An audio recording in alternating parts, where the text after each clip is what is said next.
আগের ৩টি নির্বাচনের সাবেক ৩ প্রধান নির্বাচন কমিশনার সহ কর্মকর্তাদের বিরুদ্ধে মামলা করবে বিএনপি।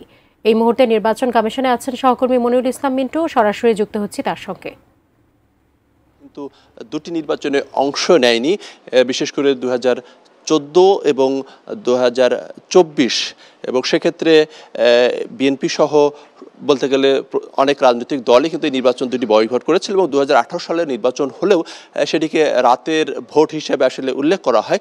এবং এরই প্রেক্ষাপট ধরে বিএনপির স্থায়ী কমিটির সদস্য আর কিছুক্ষণের মধ্যেই তিনি স্থায়ী কমিটির সদস্য সালাউদ্দিন আহমেদ তিনি নির্বাচন কমিশনে আসবেন এবং একটি কপি জমা দিবেন, অর্থাৎ কাদের বিরুদ্ধে মামলা করা হবে সেই কপি জমা দিবেন। এবং এরপরে নির্বাচন কমিশন যেহেতু শেরেবাংলা নগর এলাকায় এবং এরপর শেরেবাংলা নগর থানায় তিনি একটি মামলা দায়ের করবেন বিএনপির পক্ষ থেকে, এবং সেই মামলাতে সাবেক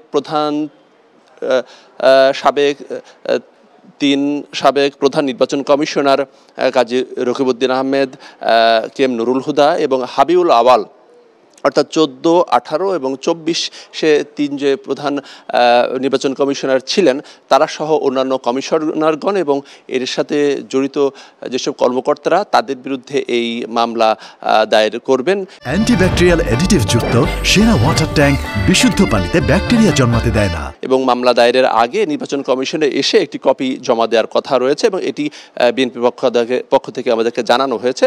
এবং এটির প্রেক্ষাপট তো সেটি আসলে সবারই জানা কেন এই মামলা করা হবে। তবে উল্লেখ্য, গত সোমবারে কিন্তু এই 3টি নির্বাচনের তদন্তের জন্য প্রধান উপদেষ্টা ডক্টর মোহাম্মদ ইউনূসও কিন্তু একটি কমিটি গঠনের যে নির্দেশ সেই নির্দেশ কিন্তু দিয়েছেন। সব কিছু মিলিয়ে বলা যায় যে এই যে বিতর্কিত যে 3টি নির্বাচন সেই নির্বাচনের বিষয়ে বিএনপি দীর্ঘদিন ধরেই যে কথা বলে এসেছিল সেটি একটা আনুষ্ঠানিকভাবে একটি মামলা সেই দায়ের করা হবে। তো আর কিছুক্ষণের মধ্যে সালাউদ্দিন আহমেদ আসবেন এবং এরপরে কপি জমা দেওয়া এবং মামলা দায়েরের পর তাদের প্রতিক্রিয়া আমরা পরে নিশ্চয়ই দর্শকদেরকে জানাবো।